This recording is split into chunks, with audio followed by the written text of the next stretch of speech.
It is raining out here. It is January 8th, 2023, 10:11 a.m. And we have different time zones going on here. And we have the great YouTuber Gore Vidal here. And Gore, you amazed me talking about how long we've watched each other on YouTube, going on 10 years, I believe. I think so. Yeah. And I'm just going to go ahead and tell you right before we came on and we were talking here, I have a feeling we could just chat all day. So very laid back, very nice. And we're a little bit familiar with each other just because of watching each other on YouTube. So this is a grand event for me and stuff, right? So Gore, how are you doing this morning? It's also a rainy Sunday here where I live. Yeah, And those it's are damp and great cold. times as a kid to read and stuff. It really was. So yeah, Well, we'll probably touch on that later on, and if yeah. they're going to be reading anything. Okay. But I'm good, Tim, and those of you who are watching, when I came on YouTube, um, it I think Tim's channel was one of the early ones that early supported my channel when I appeared, and you may have heard this already in other channels, but obviously it was Damien Secret Reader Mm, was an early one, right. Terrence Comic Rack, and the other Tim Morant, Yep. because I think Tim Morant may have been the tipping point because I was putting comments in his channel. I think he was discussing Cerebus or Concrete or Grendel. I forget which one he was discussing. All of the above with Tim. Uh, Yes. yeah, you're right. Probably all the above. And eventually I decided to get on, and from there it was Paolo, and then later on Jared, ETA Nick, Don the comic book junkie, Yep. and I still watch Don's videos. I mean, I don't know how it's stunned me how many comics he has in his apartment. Right. And but yes, and but anyway, I wanted to thank you, Tim, Oh yeah. for early No problem. supporting my channel when I was starting with basically, well, just a few viewers. So Oh, absolutely, and definitely check out Gore's catalog there of it's fascinating stuff, man. Covers literature, has themes. You do a stream of consciousness, the way I interpret it, where everything kind well, of comes sometimes it is, together. Yeah, I commented on that, so very complimentary. I really enjoy your stuff and stuff, everything like that. likewise, Tim. I've And learned a lot from you as well. you Absolutely. definitely came in at a good time on YouTube because you came in with that generation where a lot of those people are still around. Whether it be, I know you don't do social media, from what I No, I understand. do not. I don't Don't think have that's a Instagram. big Don't do secret. Twitter. None of Yeah, that. yeah. So Don Comic Book Junkie is still around. He's on my Instagram. Tim Merritt is on Facebook. Of course, Sleepy Palo and all them are still around. So you came on at a great time. There was a whole generation before I wished you could have seen that were around. Of course, Captain Strangelove is around and everything. So yeah, that's great, fantastic. So when not only do you read comics, but you read quite a bit, as you can see behind you. You read literature, everything, Mhm. from what I'm gathering and stuff, That's right? correct. Mhm. Right. So when what's it like for you to what do you read? Are you a mood reader? Do you just get in the mood, or do you read something and it leads? See, that's what happens to me. I'm a little bit reactionary sometimes. I will feel like I'm just going to read this, and then what'll happen is if I've read that, I've read The Watchmen well over 100 times, easily, not even a humble brag, and then it'll sort of like, well, I want to check this out, or I might want to check a book out. So, are you a bit of a mood reader, and a little bit of what all you read, authors or whatever you're comfortable with? Yeah.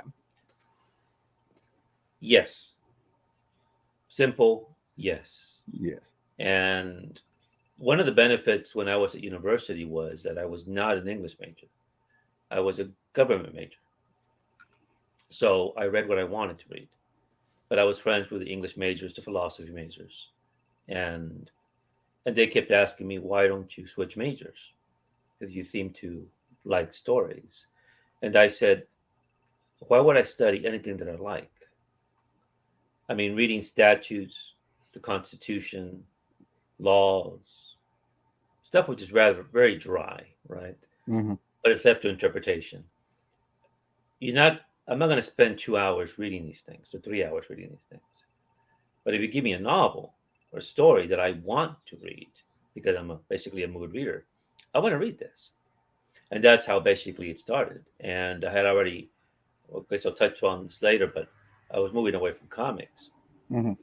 and the so I was finding authors that they were not reading in their classes, writers that are important that they were reading, but I wasn't reading. For example, they were studying Thomas Hardy. I had not read Thomas Hardy, but I was reading Gustave Flaubert, who was a French writer. They were not reading Gustave Flaubert. They were reading Dickens. I wasn't reading Dickens. I was reading D.H. Lawrence. And so, but there's like in comics, there's a synchronicity.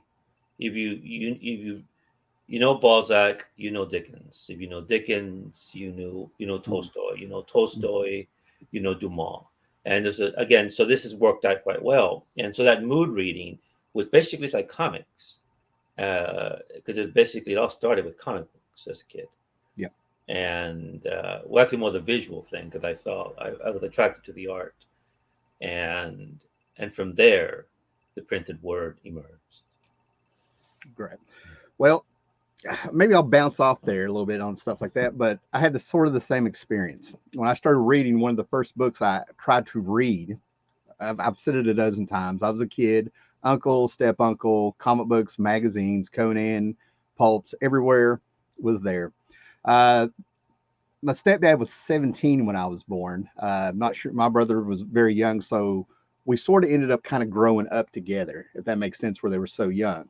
Thus, why all this stuff was in the house. And comics actually led me to read other things. It wasn't so much the role modeling in the house. They just had it available with all of my stepdad's friends who are voracious readers.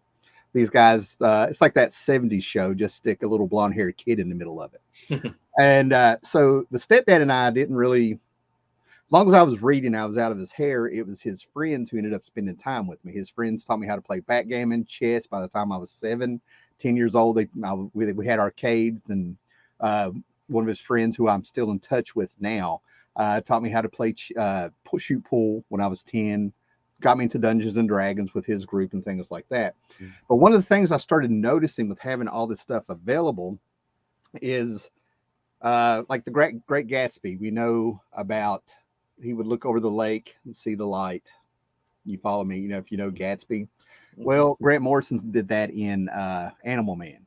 And then we had a Incredible Hulk Treasury edition that reprinted some Roy Thomas, Herb Trimp stories. And basically it was a sci-fi Moby Dick.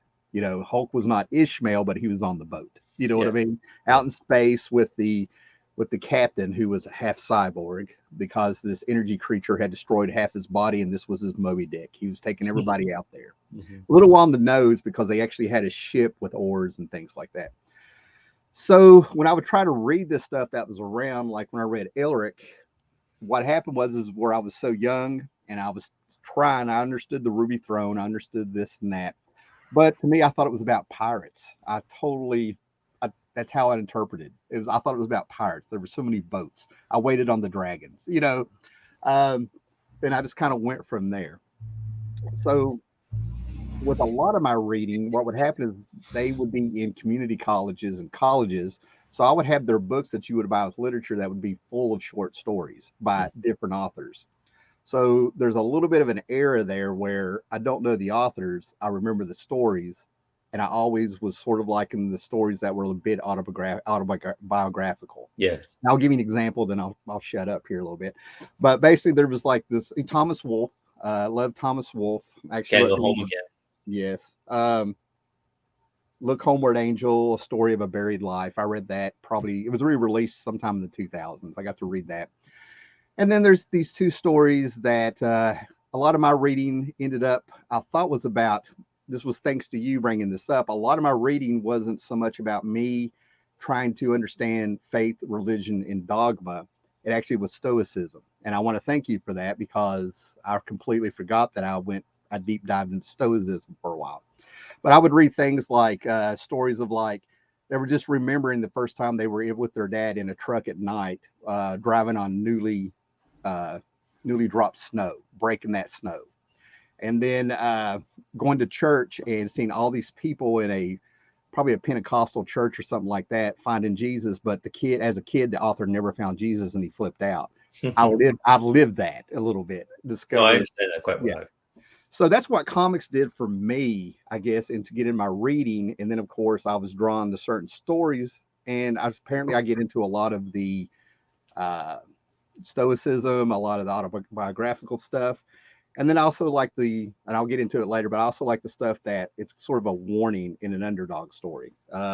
So where did comics kind of you go wherever you want with this, but where Well, did I was going to comics? ask you, Tim, regarding the Stoics. So was that like Marcus Aurelius and his meditations? A little bit. What happened is with a little bit, this is what I want to thank you for. I really thought about this last night and things. I'm actually on 4 hours sleep because I went, I'm just sorry. no, it's fantastic. What happened is I did not realize it's not that I read Stoicism and then pattern behaviors and thoughts and really thought about it. I discovered Stoicism when I realized I was already doing this stuff. The concept of we sort of affect everybody. Things have a natural order. You need to take care of yourself before you can kind of not be passive and help out other people. I became a social worker, just because this was how I was. It was actually part of my personality. And of course, I'm sure it was affected with things I saw when I was little, right and wrong, how you treat people and things like that. So I was always sort of, Kipling, who did Ricky Mhm. Tikki Tatty, Jungle Book. He has a Man who would poem. be king. Absolutely, he has a poem called "If" that I read that, and I'm Yes, like, that's a oh my god, beautiful poem. yes, Michael Caine does a wonderful reading of that. yes. I actually found a Beautiful. video on YouTube where somebody has narrated it and things, and I completely forgot about it until you started ask that one little question about literature and If things. it's Right? beautiful, yes. Yeah, "If" is my favorite poem of all time in Kipling, and I Oh, completely really? forgot Huh. about it. Yes. I'm not a big poem reader, but Yes. if it's Stoicism or it's talking about the human condition, I'm in. I like the insight that you can read something and you either see a reflection or it makes you think. I like things that make you think. Um, it's great to read about nature, Walden Woods, all that stuff. That's great. That's appreciation. That's great. But I like the things where it makes you question yourself. Are you being the best person you can be? Do you handle your part of stoicism is making sure you handle yourself in a very your character comes out the rougher things get, if that makes sense. That's where stoicism came from. The I cannot think of the philosopher Nero. No, not Nero. No, it was Epictetus. No, it was It's right on the no, tip of my tongue.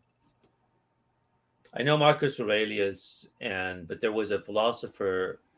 The name escapes me. It may have been Epictetus that did. I have some epitaphs somewhere. If I can say Okay, the words right, I could somewhere be on. wrong. There's one of them. I get the names Yeah. confused. He came after. Yes. But Yeah. certainly the with Marcus Aurelius, I do remember because he wrote most of his writings when he was on campaigns, and one of them that I remember when a family member was ill.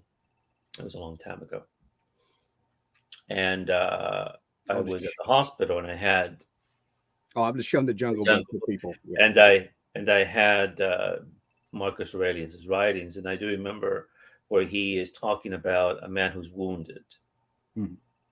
and it's a pretty bad blow that he has, and the physician can't do very much for him, and neither obviously could Marcus Aurelius, except what he's able to do is to make him more comfortable, and so put a pillow under his head or something under his head, lift up his legs, and that was his whole point: is you do something that you do, you just don't stand and just watch. You Mhm. can do something, Right. and then you do it, and stuff like that makes a difference. And certainly, if people who have cared for, we've seen like the elderly or someone uh, uh, who needs some kind of medical care, or you go to a hospital or nursing home. It's those little things, which they seem like little things, Right. but they make a big difference. And so, yes, that's one of the lessons. And certainly, Stoicism is how you deal with life, the adversities of life, Yes. and where basically some things are fundamentally this is the way the world works, this is the way the body works. The body at one point shuts down, or the body's injured. You still try, for example, if you have a hurt leg, your other leg works. And that's the beauty of it. And your arms work, your mind works, you can adapt. And so you just accept it. And because all things that are human, I mean, everything that happens to a person, there's nothing really shocking because it's human. So nothing is alien to us. And the same way with art, we see something. It may astound us, it may be something, but it's like, of course, it's human. Dali does his beautiful paintings, but then Jim Starlin does something incredible in Warlock or in Captain Marvel, those panels, right? And that can be duplicated in the film. Because, yeah, it's like you can't duplicate Dali on the screen. The beauty of Dali is you see him on the screen. Mm. You see the painting, you see the Starlin work on Warlock and Captain Marvel, or the Metamorphosis when he worked on that. That I read when I was in Epic magazine as a kid. Basically, back to that, and but I always got a kick when I saw Richard Harris in the film Gladiator. Hey, it's Marcus Aurelius, and so to I will this day, have my now when I read Marcus Aurelius, I think of Richard I will have my revenge in this life or the next, sir. Yes, yes, yes. Harris. I love how you pulled in Starlin, and I went straight to Metamorphosis. I really did. Yeah. I'm about How to did you discover Metamorphosis, by the way, Tim? Was it Epic uh, magazine? yeah, Epic Magazine, and actually, I mean, it's just amazing you brought that up because I know, we already established you don't have social media. I've been missing 3 issues of Epic Illustrated for years. I still have the ones from when I was a kid. That's also where I found Cerebus. Epic Illustrated, Heavy Metals, those were in the house. I was reading those 6, 7 years old. So you discovered Cerebus via Epic? Yes. Oh, continue. This is Oh yeah, interesting. yeah. All this as a little Ah, kid.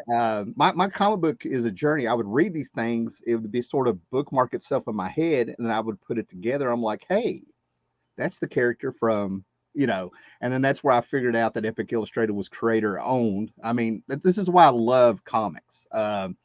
Figuring them out without any structure, no internet or anything like that, finding out it's one big tapestry, and then finding out that the movies you like, Mike Ploog did storyboards on them, or Jim Starlin worked on this in Hollywood. And you would find this out later after you've already established you loved all this stuff. You didn't hop on because of these guys. You hopped on and loved it because the same energy, or you could just feel it. It was just good. And that's why it was the same people I had been discovering in comics over my whole childhood, in my teens, and in that in between drone era of childhood, so but I love that stuff. But Metamorphosis, Epic Illustrated, we had the heavy metals. That's where I discovered Bernie Wrightston and a few people. I didn't know their names, but I would start seeing their huh. the first Swamp Thing I ever read was Swamp Thing #2. Okay. Okay. You But know what came Swamp Thing? first, Heavy Metal, Bernie Wrightson, or a Yeah. Swamp Thing, Bernie Wrightson? I can't remember, but what I do How remember, did you read Heavy Metal? Is it through your uncle? uncle and stepdad, they were around the same That's age. right. You got it. Okay. And there were many fights where they would have the paper bags that you would get at the grocery store, and that's what all the comics and stuff were in if they weren't just laying around in my room. Okay, I can't remember if I sort of they just threw them in my room. Let's just be Because you honest. weren't supposed to be reading Heavy Metal, sir, at that. No, no. But I also saw Wizards, Ralph Bakshi's Wizards when I was 5 years old, and that changes my life at an early age. I can definitely tell you that's a bookmark. The community college. I mean, it's 1978. I'm 5 years old. I may have been 4, but I'm going to say 5. Not that it's not important. But the community college still has the room where they showed the 16 millimeter, 8 millimeter, what it was. It was on a little projector on a white screen. And the way the room is you would stand in the center of the room, and it was a circle all around with all the seats. And I'm in the middle of the floor with a bunch of these 70s hippies who missed out on the love. And I was mesmerized with the part in Wizards where Peace, I call him Peace, the Red Assassin. It's Mhm. the part where they did it for budget reasons, but it worked out so well. There's no sound. He's stalking Weehawk through the woods, and there's no sound. You just hear the footsteps.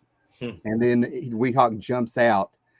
And when he jumps out, they both go over a cliff into the water, and then it turns into air bubbles with the water and transitions to another scene. I was gone. And then as I'm watching my great Saturday morning cartoons and things, and of the '70s and everything like that, it was the first time I saw an animated head smash with some brains out and people getting shot. So I'm just sitting here like they've kind of wimped out on the Saturday morning cartoons. There's more out there. This stuff, I'm lucky it didn't traumatize seeing things like that as a kid. I knew the difference between a cartoon and I'm reality. not surprised by that. No. Right. But it just, I like the idea that there was more out there than there is in this little coal mine town. You know what I mean? It was a bit of a blessing. Let's put it that way. I think that's how I view it. It also affected my music, the Stoicism and things. I've listened to all kinds of music, eclectic. My grandmother got me into I was a kid, would dance with me with the 3-chord garage bands of the 60s and things like that. But I like the philosophy of punk. One of the philosophies where you make do with what you have. Mhm. And just because you don't have a lot doesn't mean you don't have power. That's what I kind of got out of it. That's Mhm. also what I got out of a lot of it affected a lot of my readings into. I feel like that stoicism in music that nobody's really thought about or put together. Or I've never seen anybody see that. To me, all this stuff was a little bit of a web, seeing patterns and stuff. I could be wrong, it's just an idea. And then comics played into that, of course, with the morality stories, antagonist, protagonist, right, wrong. Um, just as simple as they are. I was in that era, as I'm sure you were, where comics got it was deceptively not simple. As the creators grew up, the people who read comics and grew up on comics got to make comics and wanted them to be more. And then all that blew up, in my opinion, with Frank Miller and Alan Moore and Dave Sim, and we can go through all those names and stuff. So all of that was part of my childhood growing up. Starting around 9 years old in 1982, I really started putting it all together. But like I said, I had the magazines, Savage Sword of Conan, Heavy Metal, Epic Illustrated. Epic Illustrated, I absolutely loved. I was just Same. fascinated with Epic Illustrated. So all of that sort of came together and meshed. And this was my secret little world. I wasn't keeping it secret, but I caught on real quick. There was a stigma with comics with my friends. I actually had a friend look at me and tell me, you talk like you're reading out of a book, and it bothered them. And I'm like 8 and 9 years old getting told I talk like I'm reading out of a book. Looking back on it, it's because I would use 3 and 4. I'd use more than 4 syllables with some words every now and then. You follow me? Yeah. There may have been regarding that, Tim, regarding with that experience. Um, there's a writer that I like named Julio Cortázar, and he's from Argentina. Yeah, his books. He's right here. Maybe you can see him. He's back there next to Fantomas. And Julio Cortázar was when he was a kid, he read discovered Edgar Allan Poe when he was like maybe 9 years old, and he read him in Spanish, obviously. And but he remembers when he was like maybe 13 or 14 reading the Jules Verne story. And in that Jules Verne story was an introduction of the idea of an invisible man. Later on, when H.G. Wells read the Verne book, he took the idea and wrote The Invisible Man.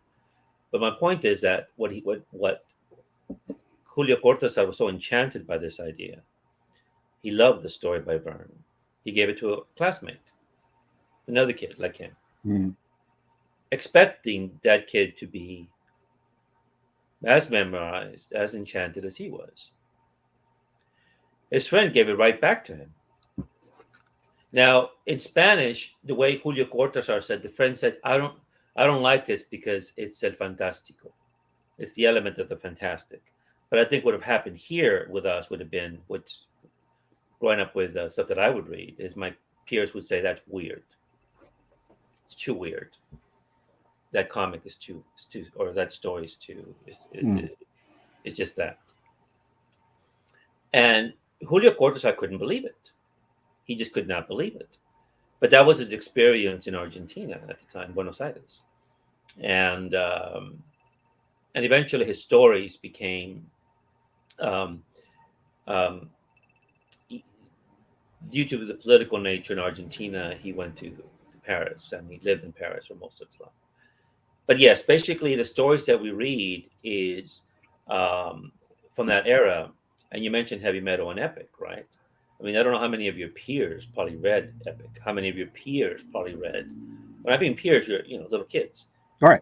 certainly heavy metal would be for me is was epic and heavy metal were extremely important to me as a kid. Epic I could go and buy at the convenience store. Heavy metal I could not, except when there was a few that slipped into the stalls there, and I bought some. And I have some here. In my previous videos, I've showed these, but I had these here for our discussion. And certainly the first Epic magazine that I bought, I mean, heavy metal magazine, was from 1981, right? Oh, fantastic. And I'll show why this was relevant. And one of the earliest Epic magazines was this one here, which you're familiar with, right? Yes. Yes. And so it's one of the earliest ones. And the reason these are important is because certainly none of my peers were reading Epic. I knew that. But here I discovered John Bolton. I mean, here's Bolton here, right? There's Bolton. You see that, right? I discovered him there. I'm going to put you on solo layout. Right. And then we have this part here of this beautiful story, the dragon story. Remember this one? Yes. So I was already there, and I'm continuing here. And, of course, Dreadstar, Metamorphosis story. Yes. So, but the thing is about Tim, the thing is about these stories for us is that, and of course, Corbin's in here. So, but the thing is, about a year or two before that, though, came heavy metal. This was when these ended up in the stalls, and I was really little, and I just went up there and I bought it with a bunch of other things, right? And they sold it to me. And there was Corbin. And I did not understand how he did this. I had no idea how someone could draw and color this way. Even then, I said, this is nothing like I've seen before, right? And then you get, you get Bilal. Bilal became important to me years later. If Paulo's here, Paulo knows this quite well. This storyline here. Thank you, Bilal. But what changed here's a Steranko story. There's a Steranko story in here for the film Outland. My first introduction to it. Well, I mean, to Steranko at least. But what changed everything for me was Valentina, right?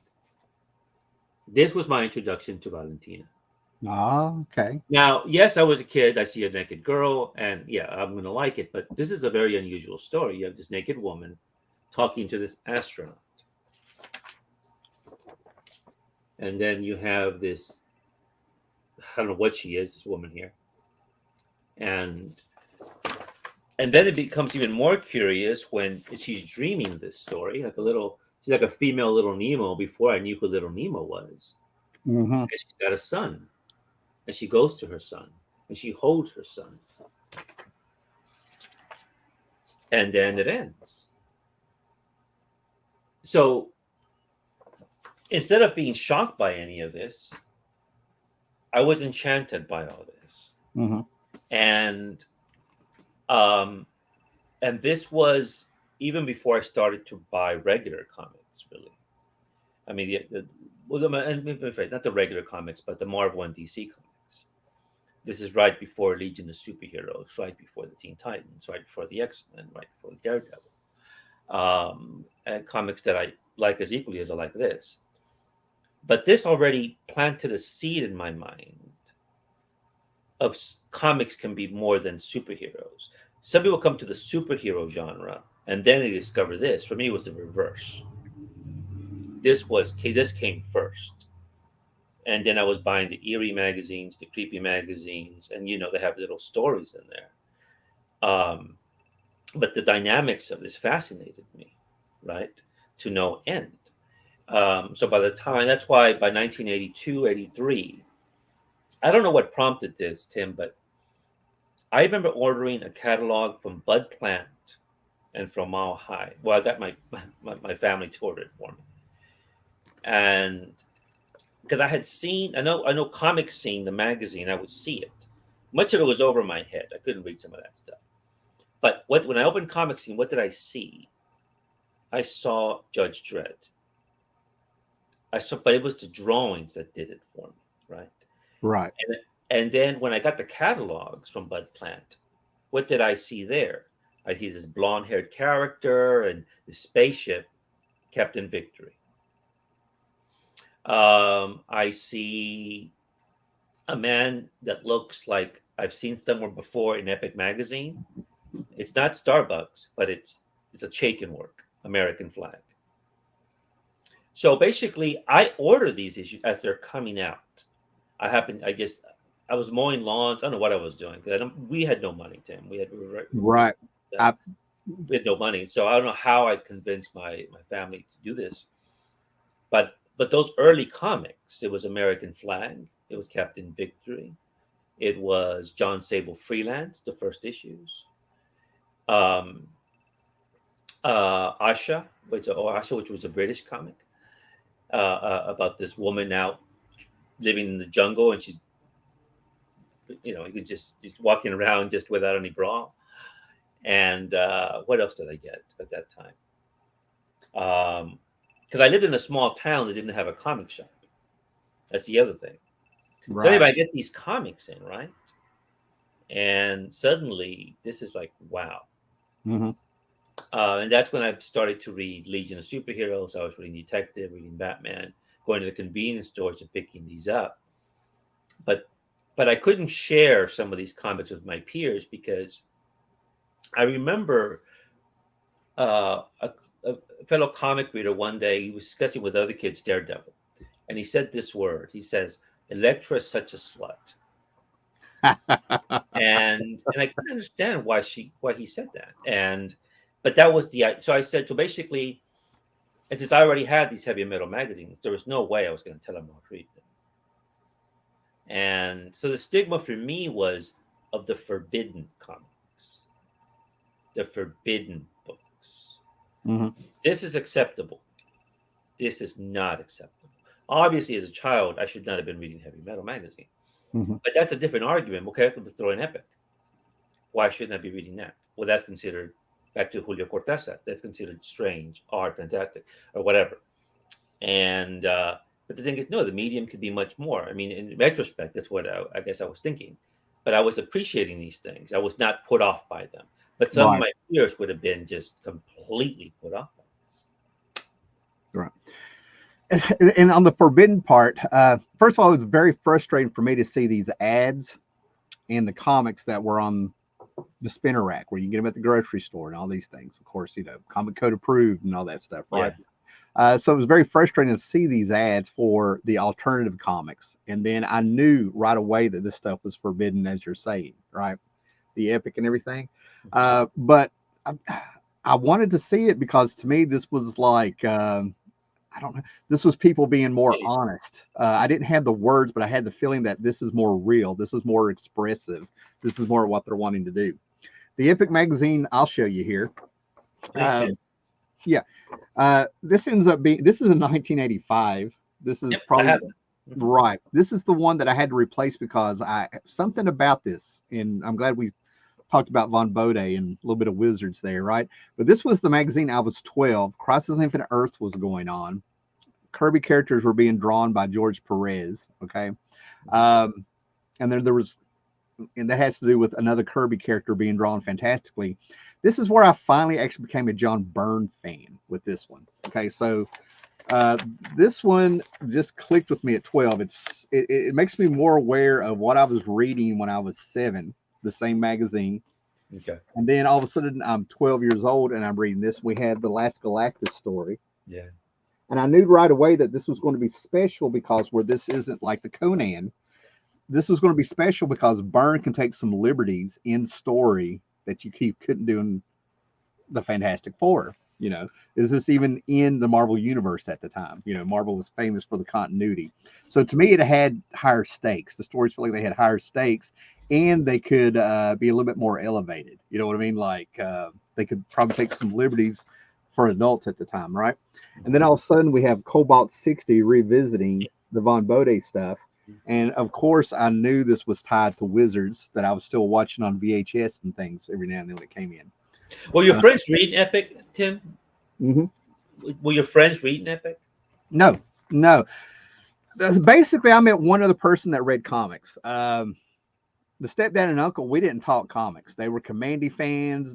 My stepdad's name was Mad Dog, so I called him Dog. Okay, and everybody did. I called him Mad Dog or Dog, but he would tell you about comics if you said something he didn't agree with.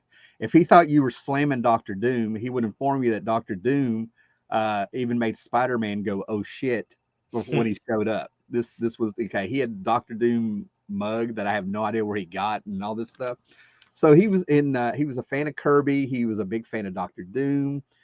I just knew what he liked. Conan. He would sit there and smoke a little pot, and then all of a sudden start quoting Robert E. Howard. I'm like, it was. There were some funny times that now that I'm older, I know what was going on and stuff. But for Right? that era, that was not uncommon. Actually, there was a lot Exactly. You say yeah, that now. absolutely. Absolutely. Yeah, that was the era. This was the 70s. I've referred to them as hippies that missed out on the love. That's the teens and stuff, right? But I did a video years ago somewhere here where I took an afternoon and I went back to my hometown. I ended up in town for the weekend or something. And I showed the actual trailer park I lived in when I had this stuff. But the one person and don't me go on a ramble. I mean, I'll story tell if I No, don't I'm want enjoying to. this, Tim. You continue. So basically I showed the house. The house is abandoned. It's a little bit sad. And I have a friend named Curtis and a few other people went to school with him, but it was actually magical. Imagine being about 8 years old. You're living in a trailer park, and there's a path that led to another street where it was houses, suburbs and stuff, right? Well, when you're 8 years old, that feels like a magical little trail to another world. It does. And Sure. there was a 15, 16-year-old kid there, older kid named John, who he would hang out in his driveway, and I was reading Silver Age X-Men that my stepdad still had from when he was a kid. He went to the Navy like in 1973, got medically discharged, and his mother gave away. He was one of those kids. His mother gave him away all his comics, but where the town was so small, he would go visit his friends, and they would pull out his comics in front of him and read them. So he got some of them back. So I'm reading Silver Age X-Men. Mhm. I can't get on board with X-Men. I was a little contrary with things that I would figure out were popular. I didn't want what people were popular, and it comes from reading heavy metal and stuff. I'm like, they're just reading the basic stuff, in my mind. Um, and we sat there, and somehow we ended up talking about comics when I was walking through. He said, "Hey," to me, gave me some tea, and he explained the entire Dark Phoenix saga to me. He was such a fan of Neil Adams and the X-Men that he was also an artist. He went in and he had this. As I would talk to him, I'd go see him about once a week. So I had this older kid I get to talk X-Men with and comics with, and he actually gave me a drawing he did of Cyclops in rubble, and it was very Neil Adams like. It was fantastic, and it was on that really pulpy green school paper that deteriorated over the years. I held on it to as long as I could. So all of a sudden, winter comes. I don't go out as much and stuff out that way. I'm playing with my friends and over at our place and everything like that. Spring hits. I go over there. I can't find him. He's not out there. He's not out there. And then finally, one day I get on the bus and his sister comes up to me, who I didn't even know was his sister. I knew her. And what happened was he went to swim practice and had a heart attack at 16. And she was like hugging me on the bus and crying and told me what happened. And I said, "Do you want this picture back?" And she was like, "No, he wanted you to have it." So it was very touching, but there's a little bit of morality. So that was my first friend who read comics. It was cool to be a little kid and have an older kid talking to you. And of course, I'm learning. He knew his stuff and he was very nice. I mean, a lot of kids won't take that time to spend a little bit of time with another little kid that just walked out of the woods, into your neighborhood. So that gave me the idea that a lot of people who read or into comics and read this stuff, they're very good natured in general. That was a really good imprint on my childhood and stuff. So that was the first person I knew who read comics. Now, as you got older in middle school, people would be into John Byrne and Titans, and it was magical. I know we're spoiled with the internet, YouTube, social media. We find each other. Yes. But it's always magical before that when you found somebody you can talk about this stuff with and speak the language, you know. Yeah, there was definitely the regarding your friend Tim, the kid who had the heart attack. Did he pass away? Yes, he passed away immediately. He didn't suffer. He was actually swimming in the pool. Yeah. And this was like 1981, I'm thinking 81, 82, back then.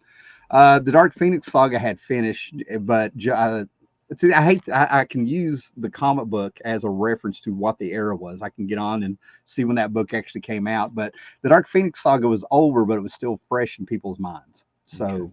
yeah, probably Okay. the summer after the Dark Phoenix saga had ended. But he was such a great artist and such a nice person. And that's what I'm saying when I've run across people in the future uh, from that era. It seems like anybody, they were willing to talk, and we were good natured and laid back. And Mhm. um, to me, there's just something about people who actually read and or read comics that we have the same experience. You read Epic Magazine when you were a kid. Somebody could read that same Epic Magazine now and have the same experience you had almost 40 years ago. That's That's right. that's a part of the magic, I think, with this. It's also basically the magic of the stories of a story, because basically it works the same way with a novel, it works the same way with a book, and it works the same way with a comic. And we have the initial when we're children, it's the new aspect of it. We're Right. just so mesmerized by it. I mean, I was mesmerized by one of the comics I ordered was John Sable, right? Yes. There Yes. was nothing else quite like it. You know, American flag, right? And I forgot to mention Nexus. Nexus was one of also those comics that I ordered from Bud Plant. It had just come out, That's fantastic. right? And the the uh, the absolute enchantment of these stories. But of course, I couldn't really discuss it with others because they didn't really care. I Right. know what American Flag. My peer says, "Why are you reading that? It has sex in it, and it's a porn book." That I would show it to them, and now, much of American Flag went over my head, but I was just mesmerized by Chaykin's art. But I was always familiar with his art, again, back from Epic. And but but I continued, right? I really didn't listen to them. I just read what I wanted to read, Right. and so um, but certainly there's that newness of it. But now, when you go back, like you said, when we're older and we revisit, I think what makes a book or a story wonderful is the rereading aspect. Hmm. And what makes something a classic, either a classic comic, a classic film, or a classic novel, is when we revisited it. It's like rereading it and experience it for the first time again. Yes. Yeah. It's like when you fall in love with somebody, you fall in love with a woman, for example, when you're young. You haven't seen her in 20 years. And time has aged her, time has aged you. But when you see her again, and it's not just any woman, just like it's not just any book, it's not just any book, any story. It's as if she never left, as if you never said goodbye to her or anything. And that's the experience with these stories. Hmm. It's the experience with a novel. And that's what makes them a classic. And you learn something from them again. Now, you don't read it to learn. You don't read Hamlet to learn. You don't read Wuthering Heights to learn. You don't read Matt Wagner's Grendel when he appeared in Mage, one of the early things for me, to learn. It's an aesthetic experience, like love is an experience that just touches the heart, but also the mind. It's a convergence of the two, and that's what makes these things so beautiful, and the medium so beautiful. At least with comics, right? And it's the same with this. You revisit them, and it's not nostalgia, not at all. There's stuff that when I was younger that I loved, but I don't like it anymore. These I continue. I mean, Epic Magazine led me to one of my favorite comics. Epic Mythology of an Abandoned City, right? Disappeared in Epic. And disappeared shortly after, I think, the issues that I just showed you there. And this is one of the most enchanting stories I've ever read, right? By John J. Moore. Let me get you up here. There we To go. this day, I revisit this story. It's a Cold War story, backdrop. noir story. But for those of us like you who grew up watching noir films, because that's all they showed on TV at the time, we are familiar with the films from the 40s, the films from the 50s.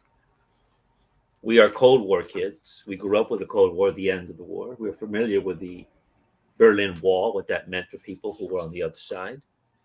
We've met people from the other side. I know I have, and the experiences they had. Mm-hmm. And but this is a story I discovered in Epic magazine, and I always go back to this. And as you get older, because of experience, this takes up a whole new meaning. But it's always like revisiting someone you once loved a long time ago, and in a way, she loved you.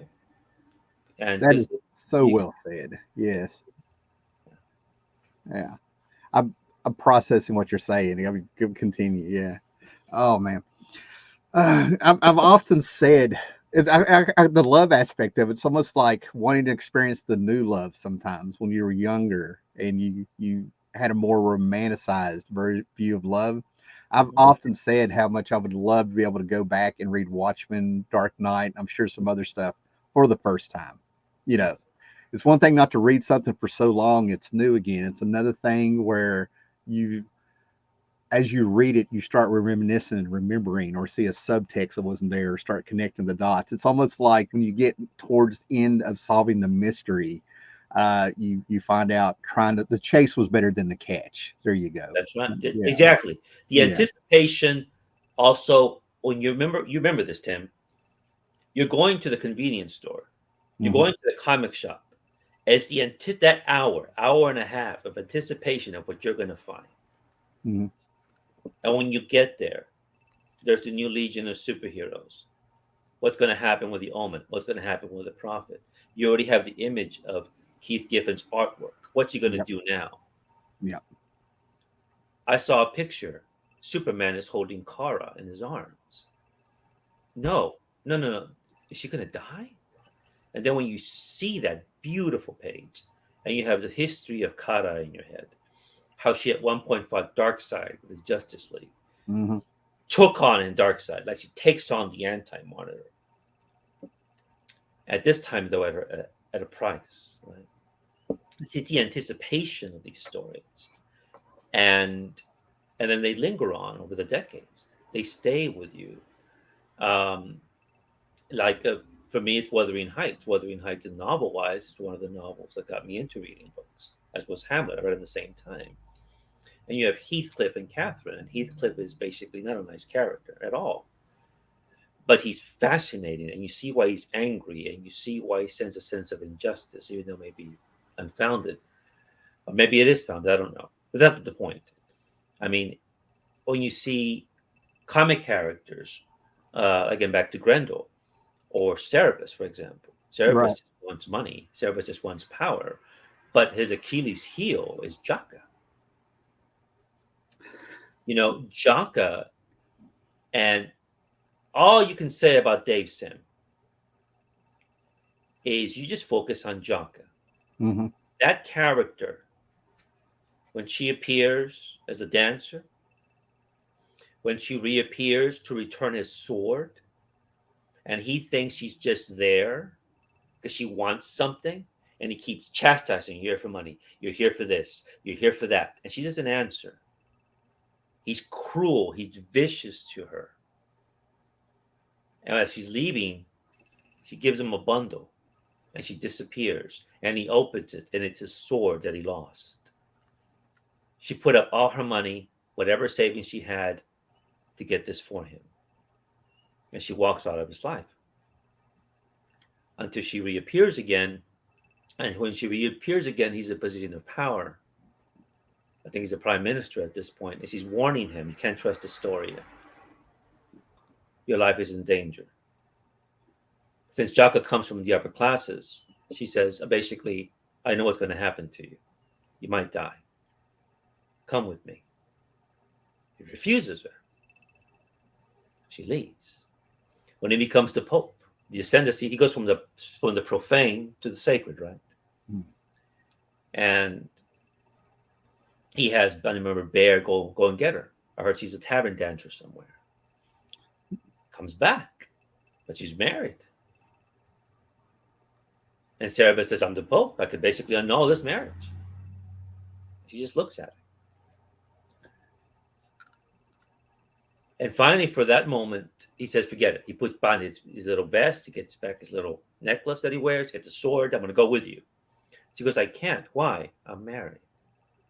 And I'm pregnant.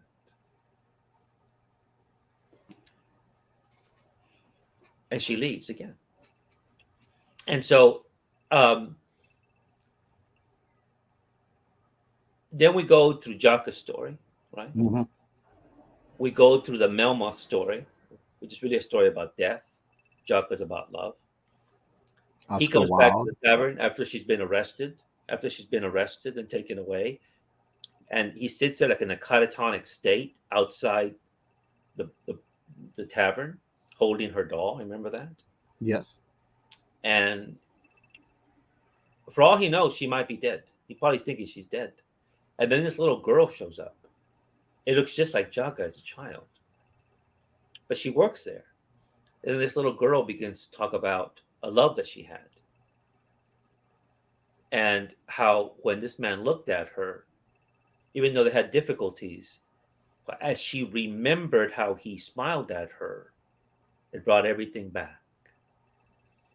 And she walks away, and then the panels on Cerebus, the pictures on Cerebus. Because she goes, do you understand what I'm saying? She goes, yes.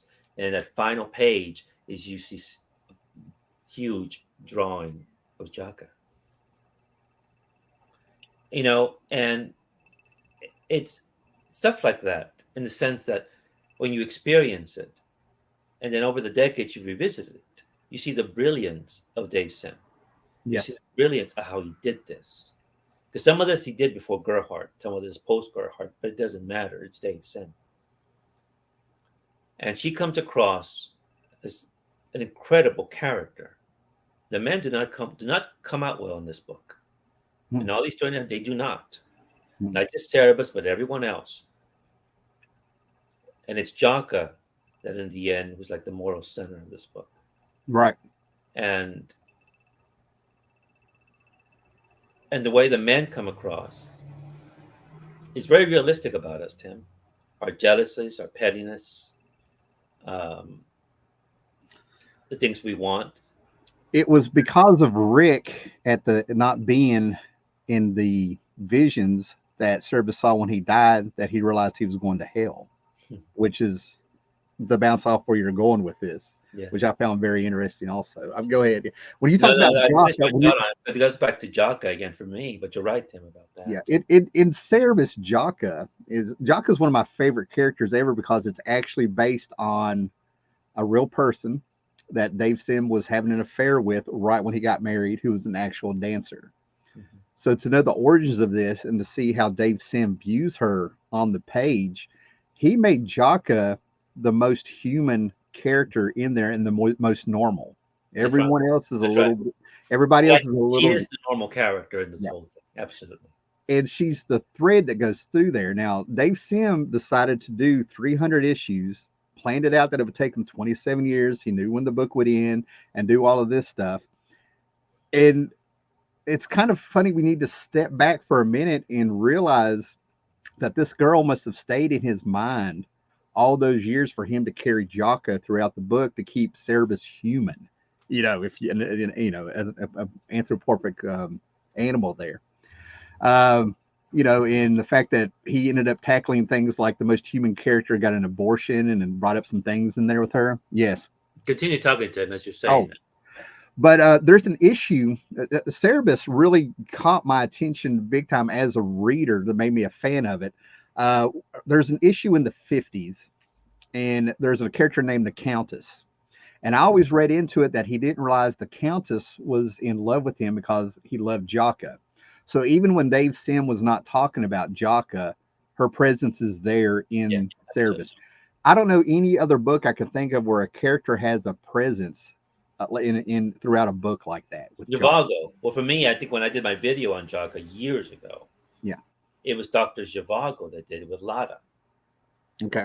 Because in the novel, like in the film, and there's the miniseries with Keira Knightley from the early 2000s, which is excellent. But the novel of Zhivago, I had this here because I was thinking about Jaka, right? And this is my copy of Zhivago is that we meet Laura, we meet Yuri before the Russian Revolution, we meet him during the revolution, after the revolution. But Lara will disappear like for 100 pages, but she's always on Yuri's mind. Yes. Meet, they separate, they meet, they separate, and then the tragedy at the end.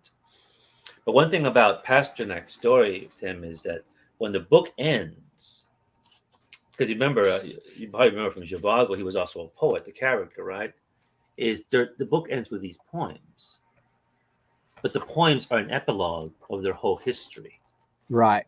I'll take it Just off. like, if I remember correct, Reeds is supposed to be basically the Jaka Melmoth story into one, as he remembers it, Right. and or possibly what could have happened. But you're right. In comics, I can't think of something like that, when I read the Cerebus stories before I read Dr. Zhivago. But when I read Zhivago, you think of that.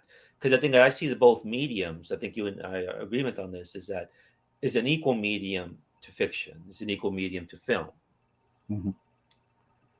It needs to be respected, and it is a work of art. And it should be at the same level and thought about the same level.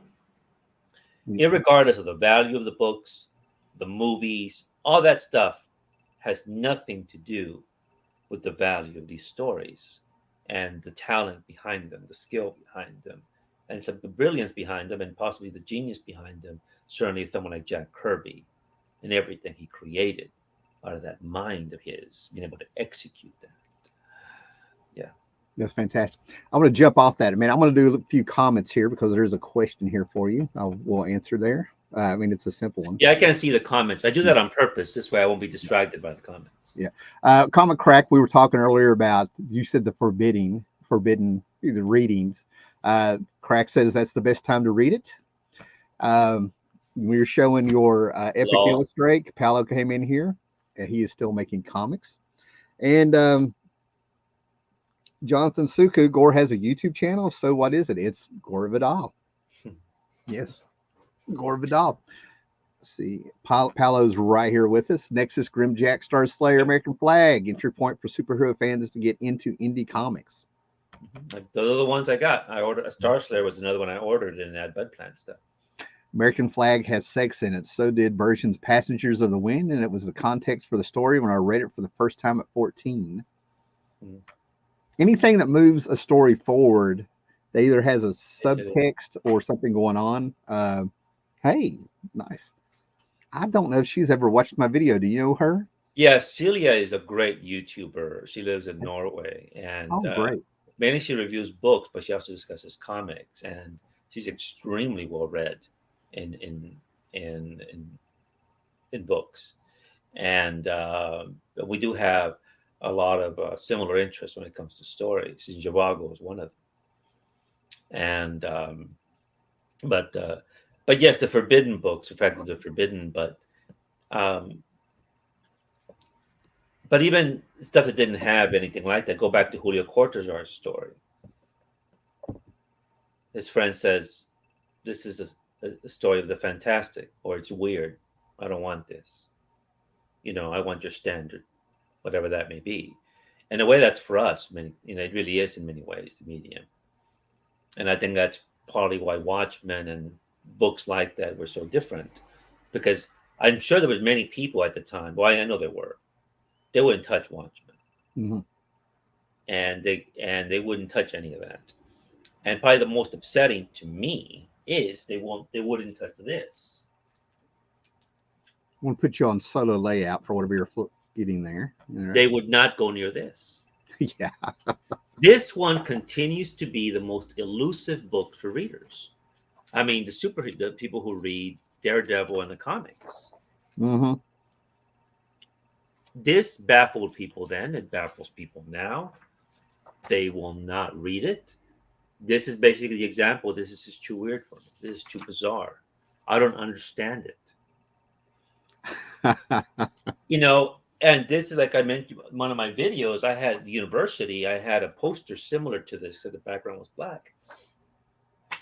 And in my dorm, no one read comics, and they would pass by. They would say, "Is that a Klimt painting, or is that a Bacon painting?" I said, "No, it's Bill Sienkiewicz." And who's that? But he chose comic books. And but Electra Assassin again is one of those things where that's an example. For me, it's my favorite Miller work. For me, it's my favorite Bill Sienkiewicz work. I'm not saying it's their best work. That's another debate. But it's the work that I just return to often.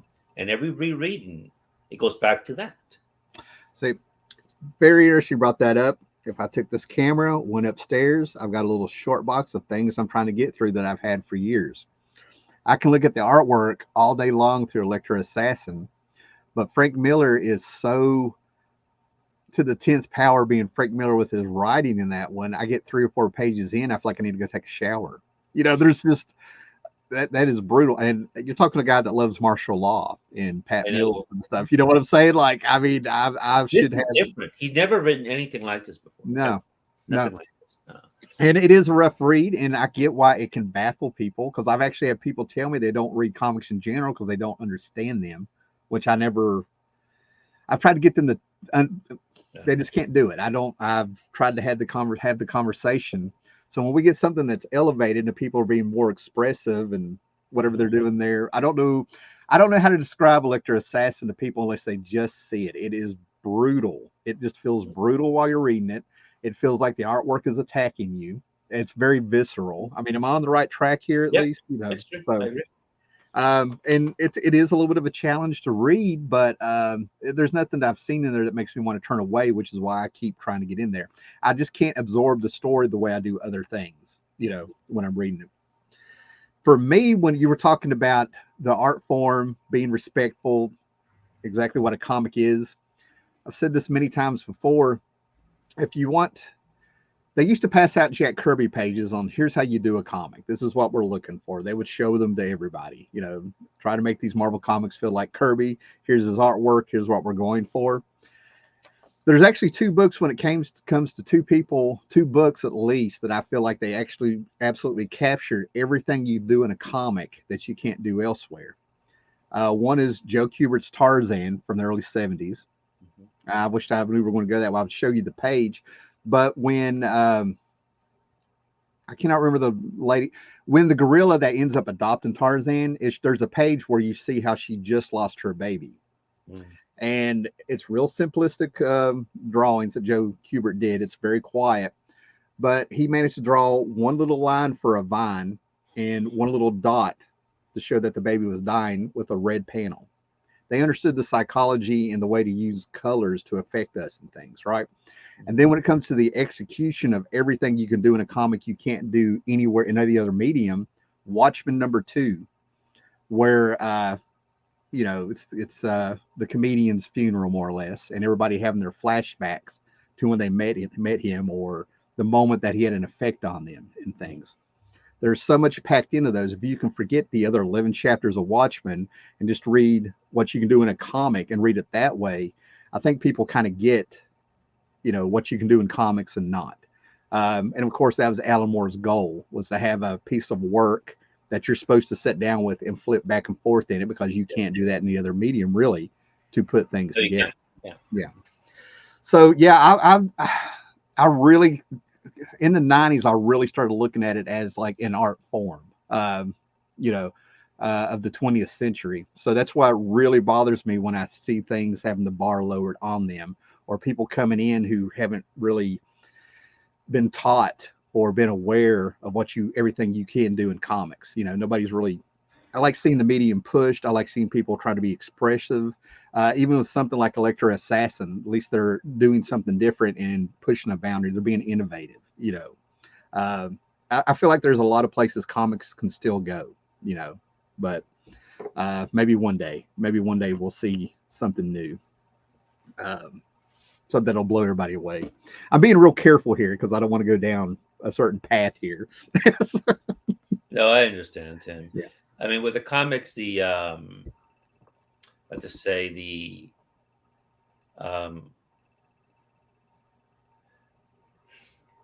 I know when Miller has said that he would write a scene or scenes, right? He would go give it over to Bill, and then would come back with something that Miller had not imagined. And so what would happen is he had to rewrite the script, and because Sienkiewicz would do something that would just I hadn't thought about that. Right. This is how he interpreted it, so he had to rewrite it. And thing about Electra for me is that she doesn't say very much in the book, and she's a force of nature in the book. And like in the video that I discussed her in, she is something out of the Trojan War. I mean, she's something. She's got a presence to her. And then, as we learn that the story takes place before she re-enters Matt Murdock's life in Daredevil in the comic in the '80s. It takes place right before that. It's been very difficult, unfortunately for me. It's a personal thing to see any other writer deviate from that, and because of her character. I mean, Right. she's not Electra girl; she's Electra woman, right? Right. She whatever issues she's had, she's dealt with them already, and um, but certainly when that book came out a few years later, when Grant Morrison did and McKeon did Arkham Asylum, Hmm. a book I know you're familiar with, Yeah. and you know how stark that artwork is. Right. Right. For me, I was already there. But for me, I said, this is okay. This is basically the transition from basically it's a direct. There's Electro Assassin. There's this book here. And although the book sold a lot, people rarely talk about it as something they like. They said it's wild, it's weird, it's bizarre, it's all this stuff. And I'm just thinking, I'm there with that book. Hmm. But of course, in between all that, you have this guy here. And you know this very well. Is this guy. Yes. And then, right, you remember that. Yes. And I'm, then I'm I'm making myself sit in my chair, jump up on my shelf.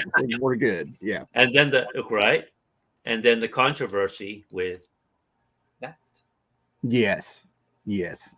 The Remember that? foothold. Yeah. Yeah. That's right. And so I'll get that in a little bit, and then of course this.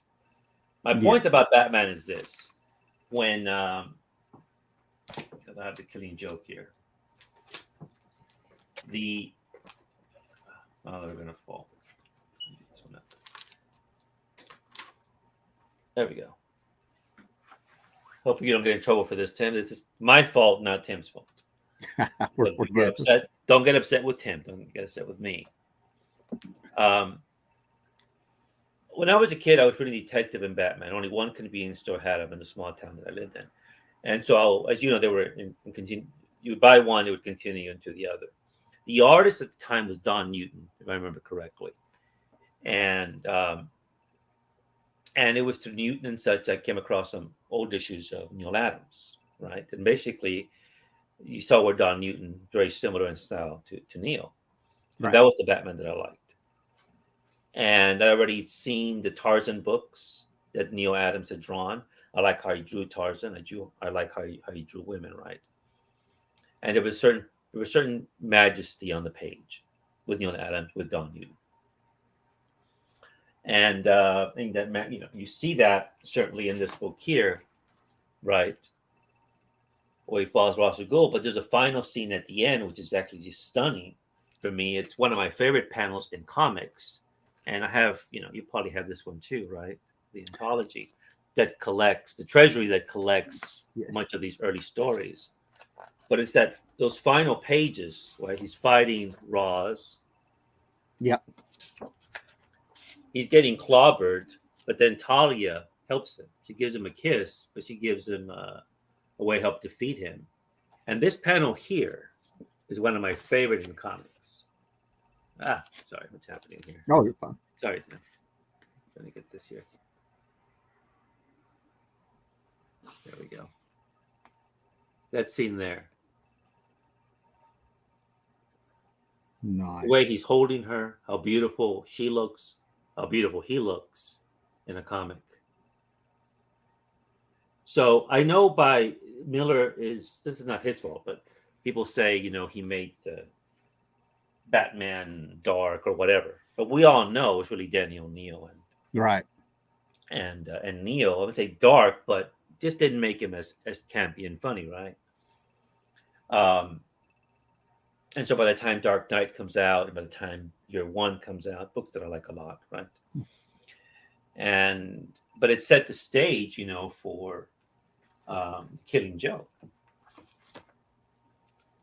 Earl Grey, a mutual friend, Yeah. Earl Grey from Germany. This is one of his favorite books. He's got not just multiple copies, but he's got everything you can imagine about, Yes. Yeah. because Yeah. there's a pacing to this from the beginning to the end. And I remember when I was watching you, Tim, years ago, and you had done a video regarding the controversy regarding this, right? Yes. When I got back into comics, because I was out of comics for almost 20 years, I would buy them here and there, but I was basically just reading books, right? Right. And when I started going back into comic shops, it was after 2010. And people kept talking about Oracle, Oracle, Oracle, Oracle. I go, what's Oracle? And then someone would say Batgirl, Barbara. I'm thinking, so it's Oracle is a friend of Barbara? So, and finally someone clarified, no, she's in a wheelchair. Why is Barbara in a wheelchair? Well, remember the Killing Joke? Yeah, but what does that have to do with her being in a wheelchair? Oh, well, because the Joker shot her. Wait a minute. They put that in continuity? And they said, yeah. And she's not Oracle. But I thought the Joker was dead. Because it suggested at the end of the Killing Joke that he's dead. Oh, no, he's not dead. So wait a minute. So they chose one thing to continue and another part not to continue. Because as a kid, when this thing came out, this is one thing my peers and I all understood. This is a one shot. This is like an Elseworld story, even before the word phrase Elseworld. This is just a good story of the Joker, Batman, and what the Joker does to torment Batman. And it was brilliant. Right. And Watchmen. Why would that ever be part of the DC universe? Of course it wouldn't be. Why would the Dark Knight, is that going to be the future of Batman? No. This really stunned me. So when you did this issue and all the controversy with this, the craziness, because social media was beginning to emerge, right? Twitter and all that stuff is beginning to think, oh, I said, but I was just completely baffled by that. I still sort of am baffled that this is what happened, right? So Yep. anyway, I got this a few years ago. I don't know. I still don't know who did this artwork. Someone did a cover buy for this. I didn't commission this. I found it, and I said, I still can't make out who drew this. So Yeah, I didn't know that existed. I didn't know. I mean, So someone commissioned it, but I can't make out who the artist is. So, and it was in a Batman comic. Yeah. What is so great about? I'm going to be a little selfish here for a second, but Grant Morrison came out and did that interview where he said he felt like Batman killed Joker at the end. Okay, and there was a time where I knew some of these YouTubers, I knew some of my fellow collectors. Nobody had ever said that before around me, and and some of those people were coming up and saying, "Oh yeah, of course," like they knew this. So when I did my video, just kind of talking about it and stuff, I mentioned that I felt like I never thought Batman had killed Joker, but I said I felt the ending was a little odd, and it's killed me all these years because I never said what I thought was odd about it. I just moved on. I just thought it was odd for all the horrific stuff that Joker did throughout that book ends with the two of them laughing. I thought that was ridiculous. I didn't hate it, but I was just sort of like, what? Batman's laughing with the Joker? Jim Gordon's over here still naked and tortured. Barbara's been shot and they're laughing. I thought that was just the oddest ending, but it fit. I just having their laughter fade out into the rain. You can hear it with the puddles, booking in the story with the puddles. I'm like, well, of course that's how it ends. The Joker and the Batman have their own little world that they only understand. That's how I was able to accept that ending. It's not only a joke he told us, they have an in joke that we'll never understand. Mm-hmm. Were you surprised, Tim, that it was in continuity? That DC decided to at least part of this in continuity? Not really, because of Alan Moore. When the book came out, it came out in '88. Okay, and luckily enough, around '88 is when I was able to start getting into places like Walden Books bookstores, and they were carrying some of the stuff, and they were carrying the alternative books, Comico, things like that, Elementals, and things like that. So this was just on the cusp of this stuff being available. Okay, and then we had the trades starting to really get started with the Watchmen. So the way I remember it, I'm in high school, people in art class, the older guys are starting to bring this stuff in. Arkham Asylum was a big one. I mean, you brought up the right stuff for that era, that when I started seeing this stuff coming in. But over the years, pre-internet, and I'm not saying this is what happened, I'm not saying it's canon what I'm about to say, but the way I understood it is it took Brian Boland years to complete that. So when that story was approved to go through, it was not going to be canon because Crisis on Infinite Earth was going to wipe out everything. So if you look at certain books before Crisis on Infinite Earth hit, they were taking a lot of liberties with characters, but they were doing them in story. The Flash, Barry Allen, okay, he kills Reverse Flash. He runs to Ape City. He has to go to court and unmask, and he's gotten plastic surgery. Then he goes to the future with Iris. They ended the book. Well, what happened is Brian Boland didn't get the book done, so it came out after Crisis. Let's see. That's how I understand it now. Is that really what happened? I don't know, but the free internet and things like that, and you meet comic book collectors and people, early 90s. For me, this was the grapevine. This is how you learned the stories behind what was going on. You follow me? You had a comic scene, you had amazing heroes if you could get to them, but for places you didn't have access to those books, those magazines with the interviews and things like that, you would absorb these stories. They were fascinating. You're talking the language with comic book collectors. You see what I'm saying? And they're telling you what happened behind the scenes. You don't ask how they found out. They just heard it from somebody else. It's been passed amongst people. It's spread, word of mouth. I'm not real there's a certain innocence and magic for these things being for the pre-internet years of collecting and meeting. It was magical to meet another comic book collector. You got to have these moments where you got to talk comics, and you got to get it all out now because you guys are all just hanging out on a Wednesday or a Saturday, things like that. So yeah, that's how I understand Killing Joke. And Alan Moore was so popular, and and the things that we found out going on behind the scenes where he didn't get the rights back to Watchmen due to nobody knowing that. Basically, I think the story. He was going to get the Watchmen back after they stopped. Watching your videos is how I know. Yeah. They were going to, as long as when they stopped publishing a trade or whatever they were going to do, the rights reverted back to Gibbons and Alan Moore, and that's what it has kept selling. Yeah. And they keep publishing, and that was the big thing. So I guess Alan Moore, I'm picturing Alan Moore already being like, I'm done with you guys, and they're like, get everything more. We're putting it all in. Yeah, we're getting it all. We're getting everything. But I'm very glad. I mean, it would have been great to have been around during the Silver Age of Marvel and getting those books and stuff. But I'm very happy with where I had the opportunity to get into this and to follow it. There was a history before. There's books you can get in back issues, and then I grew up in that era where comics really were starting to grow up. That started in the Bronze Age because these guys grew up on the comics and were not ashamed of what they were doing. But then you started getting books that are taught in college classes that they use, like Watchmen. Apparently, yes, and Mouse. Yeah. And now we're kind of seeing. I mean, we've talked in comments before about it's just kind of the bar's been lowered. So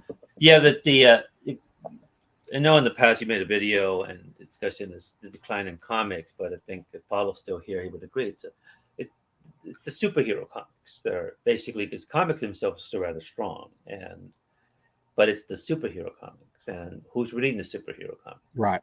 The Marvel and DC ones. And friends of mine, they live down the street and they have a comic shop down the street. So they're quite often. They opened it about 1.5 years ago.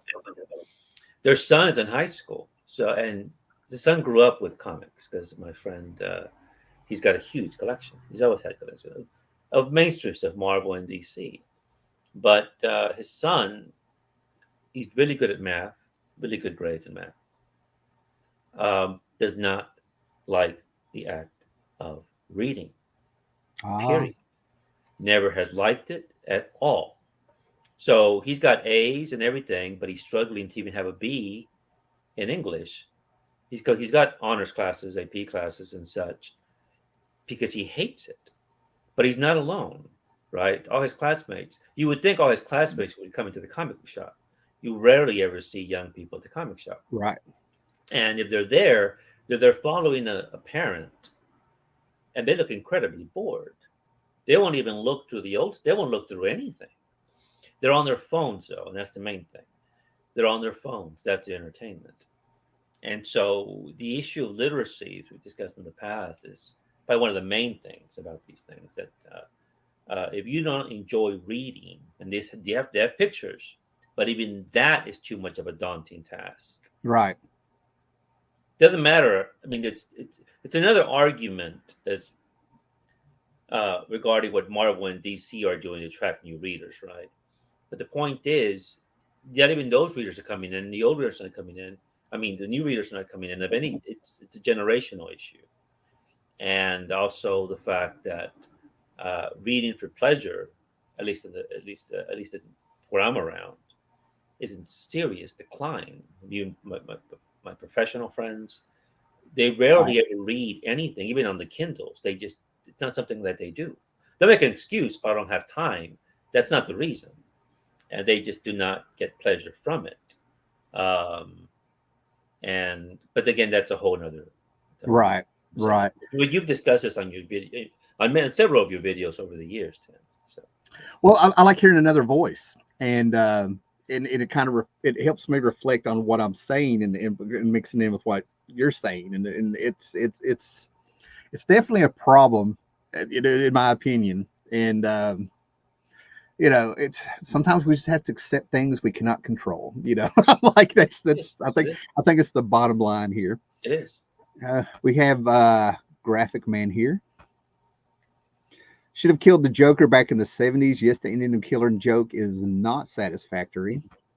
I haven't read William Bird's here. If we interpret the ending of Killing Joke as Batman killing Joker, it makes Batman a failure in my view and makes the storyline pointless. Batman doesn't succumb because if he does, he fails. To me, this is actually a reflection of when a It's a comic valid point. is really good. Mhm. It initiates discussion and interpretation. Yeah, because the ending is left to interpretation. Absolutely. Yeah. My only thing was, again, back to this. Who's this Oracle person? Oh, it's Batman. It's Batgirl. I go, wait a minute. What? So what did they do? For me, that's what I found fascinating. But now it makes sense because if this comic was conceived before Crisis, Right. then but it took a while for Brian to get it done. Well, then again, it makes perfect sense. See, But if you didn't know that, but even then, it's just one of those things. I mean, I'll still reread. It's like watching a film where you don't like the sequel. Then don't watch the sequel. right. You know, and it doesn't ruin your childhood. If something like this ruins your childhood, you got serious problems because that means you can't deal with real world problems. You know, and because if this is so traumatic, something has changed. Well, then I think maybe you need analysis. And but um, the stories are still there, right? I mean, if they ever made Right. a sequel to Casablanca, which would be a disaster, don't see the film. And if you see it, fine, but you still have Casablanca, Yeah. and I that's think the ending. I think I'm just a little bit more forgiving. I think I can see getting upset, venting, Mhm. but then letting it go. There You know you what I go. mean? Like I feel No, like I actually feel like I went through a mourning stage, with me getting there. And that's why I look back and I see people getting upset about a few things. I'm like hoping they get through that journey, no, I just understand that, but you it's know, when you phrase this like they feel really traumatized by this, yeah. and I'm thinking, if you're traumatized by this, so what happens when you have issues with your son, Oh well, yeah, I got right? So what happens when you have an illness in the family? I mean, those are things that matter. Or you're about to lose the house because you. you're about to lose your job, and the mortgage is due. And what are you going to do? But now that's going to Yeah, maybe ruin you, right? yeah, Emotionally and such. But with something like this, or whatever, or they're doing something, it's like really. yeah. Okay, They need put it to in say that. perspective. It goes back to the Stoic faith. Put That's it what I was in going to say. Yes. perspective. Perspective. That's it. You know, That's almost exactly what I was going to say. I was like, so we Stoicism. come full circle from the beginning. Yeah. I don't need Batman to kill him. I need the criminal justice system to stop it once and for all. And if you don't like capital punishment, call your buddy Superman and have Joker placed in the Phantom Zone or taken to another planet. I would have no problem with the heroes taking things into their own hands because Batman will show up in somebody else's town and say, you better handle them or I will. But unfortunately, the Joker is crazy, so he doesn't get to go through the. If this was real world, real life, he would not be able to go through the justice system because he is a danger to himself and others, and would be found legally incompetent. Um, But then I'm we a wouldn't have social these worker. I'm a stories. social worker. I have real life context. Go We ahead. wouldn't have all these genre stories, that go back to Dark Savage, The Shadow. We Mhm. go through all these things, which is fantasy. It's all fantasy. I mean, I think it was Jared Osborne who said the issue that he had with the Killing Joke, and he's got a valid point in the sense that if it's so easy to shoot Barbara, then why isn't it so easy to shoot Batman, right? So he can't get beyond that point. I mean, beyond that. But for me, this is the way superhero comics work. Right. I mean, you just have to continue this. Otherwise, there wouldn't be any of this stuff. I Watch mean, what yeah, the what Superman would never have left Krypton. Krypton never blown up. He never would have come here, and done other incredible things he did here, and also saved right. the universe millions of times. I used to get asked a question I didn't really. I mean, you may have watched a video where I said this. I don't know. You pulled a few out of the hat there on me, but I used to get asked a question about the Big Bang Theory. I feel like that it was, and the question was really, I mean, the question was more, where are you coming from? I was more interested in where they were coming from than the question. But did they feel like the Big Bang Theory was exploiting my culture, acting like we were a tribe or something? And do I feel like where they talk about comic books and they're geeks and they're portrayed and all this stuff? But what they did do is there's an episode where they were talking about Superman and his solar energy cells. And to answer this, they would have to go through the comics. So when somebody brings up a question about Batman or another hero, if it's easy to shoot Batman or this, the magic about the books is that you can dig through there and you might find the answers because it's been, and that's where I try to like keep my mouth shut a little bit because I'm like, well, Frank Miller explained why he has the big yellow on him. Uh, and then if you watch the new Batman movie, he's bulletproof armor finally. Things like that. I'm sitting here like I'm ready to discuss. You know what I mean? I'm ready to be like, let me talk about this and that. Well, you did a video regarding discussing. I don't know if it was specifically discussing Big Bang, Oh uh, yeah. but you brought it up, and I know when that show was very popular, and I ended up watching some episodes. Uh, this idea of a nerd, right? Hmm. Nerd culture, geek culture. It's always bugged me, that phrase. Yeah. For those of us who read comics, right? And it doesn't anger me, but it just makes me just shake my head Right. because you don't say that about books. No. You don't say that about any other thing, right? Any other art form. I mean, let's go back to World War One. Okay, World War One, I think, was the last generation where the soldiers. I mean, and particularly among the Europeans, because of their education system at the time, and also their class system, the very distinct class system, where the officers came from the upper classes, and everyone who got mowed down in no man's land were basically from the working class. But one thing they did have in common was that when the officer would quote Tennyson or would quote Byron, the working class men, if they had some education, they would know some of it. Right. And it wasn't considered one unmanly. It was part of what being a soldier was. It wasn't Hmm. considered. I don't think the word nerd existed at the time. I'm not sure. Or geek. It wasn't. You were a soldier, maybe from a particular class, a particular place in Germany, Austria, France, England. You were supposed to know this. Right. You see, and there was no question about it. By the time we get to the Second World War and such, suddenly knowing poetry and such is not as important. And I guess the point is with the comics is that thing the same way, right? Why is it considered nerd or geek if you know all these details about something? Right. If someone tells you the history of Milton's Paradise Lost, the influence it had, for example, on William Blake, the influence it had on Mary Shelley's Frankenstein, the influence it had, and why the Civil War, the Southerners were quoting from it. They were quoting from Lucifer's side because they Right. felt it would be, God was a union, right? It's not geeky, it's not nerdy. It's either called not whatever it is, but it's not called that, right? But if you go into this thing, like you said, regarding the Batman stories or anything, that's considered it. Right. That frustrates me. But what the Big Bang did, one of those effects, it almost legitimized that. It cemented that view among the general public, which of course does not read comics or never read a comic book. They'll go watch the films, but that's where it ends. And they see the rest of us like those characters there on the Big Bang Theory. Obviously, you don't fit that mold. I don't fit that mold. You see, I never looked at it that way. I got my attitude towards comics, realizing there was the stigma there as a kid. I've said it before, is that they were missing out. They were missing out. Not a big deal. They were missing out. Look where we're at now. All these things that we enjoy with the movies and the TV shows, they're trying to catch up. People have been in the know for decades.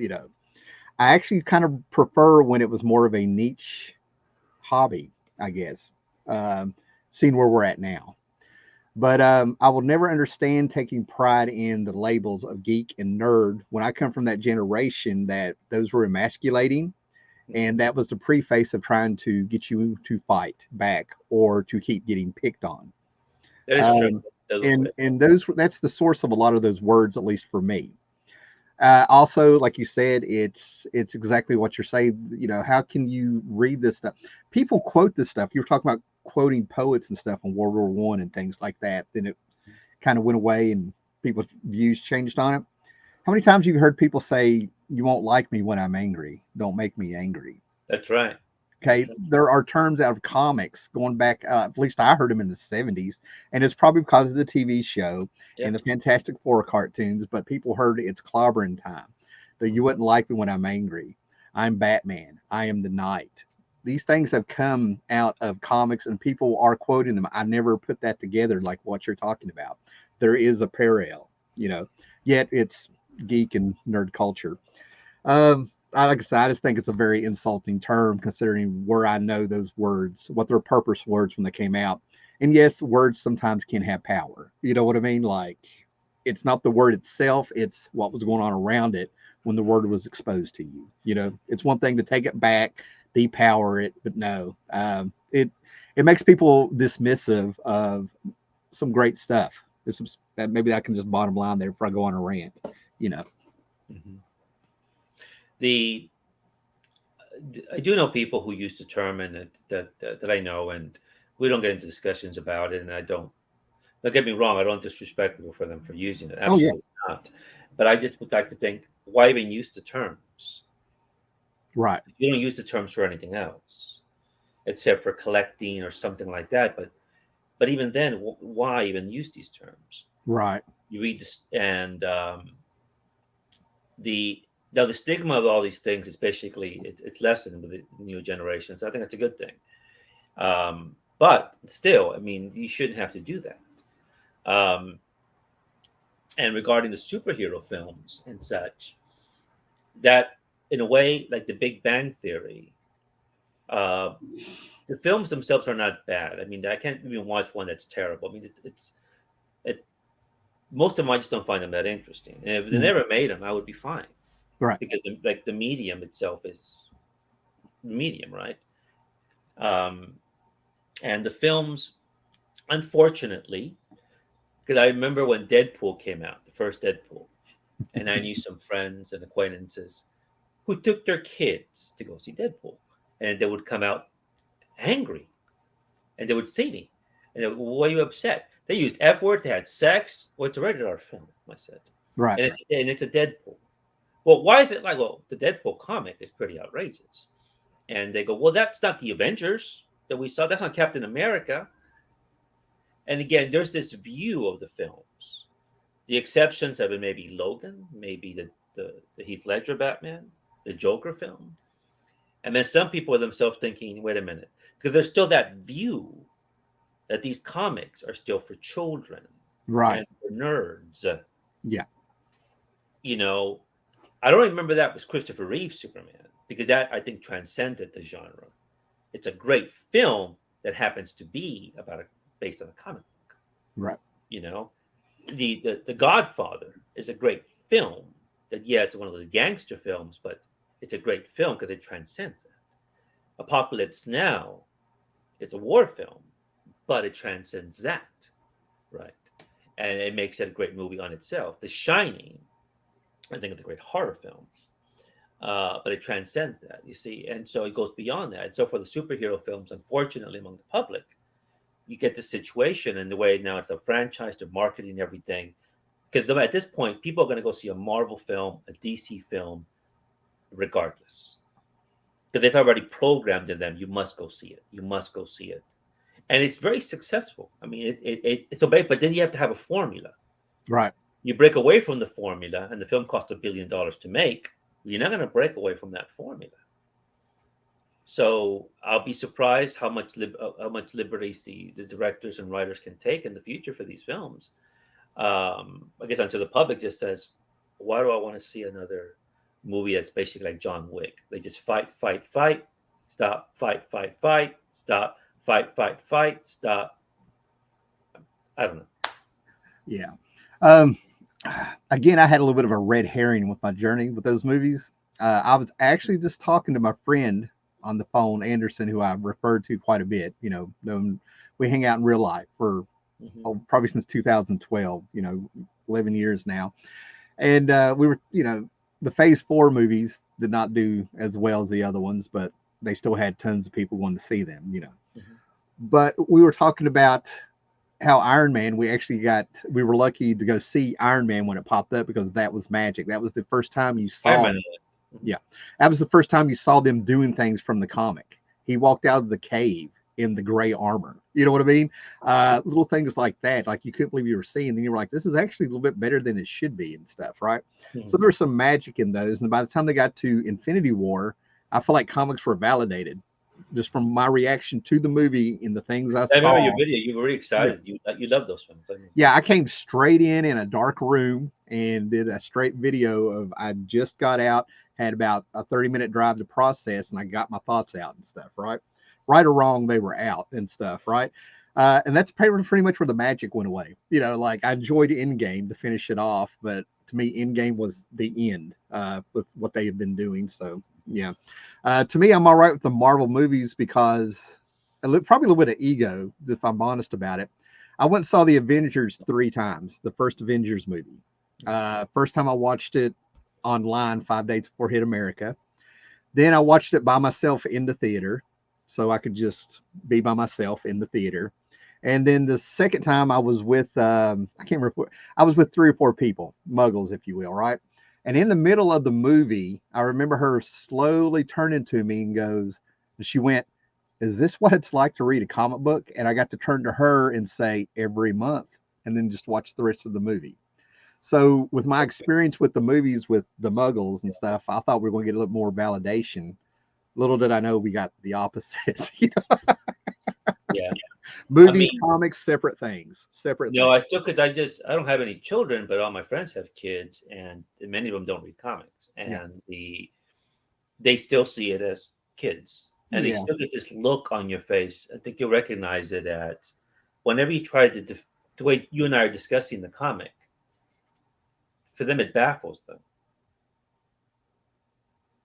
They don't see that we were discussing Cerebus a little while ago. Oh yeah. They won't see that. But if you were discussing a movie or a book or real life experience, they'll be like this. Yes, that's true. But then once you tell them, where's this from? It's a comic book. Oh. Yeah. Oh, it's a comic book. Yeah, they liked it until they heard that word. They liked it until they were interested. They heard that word. Yeah.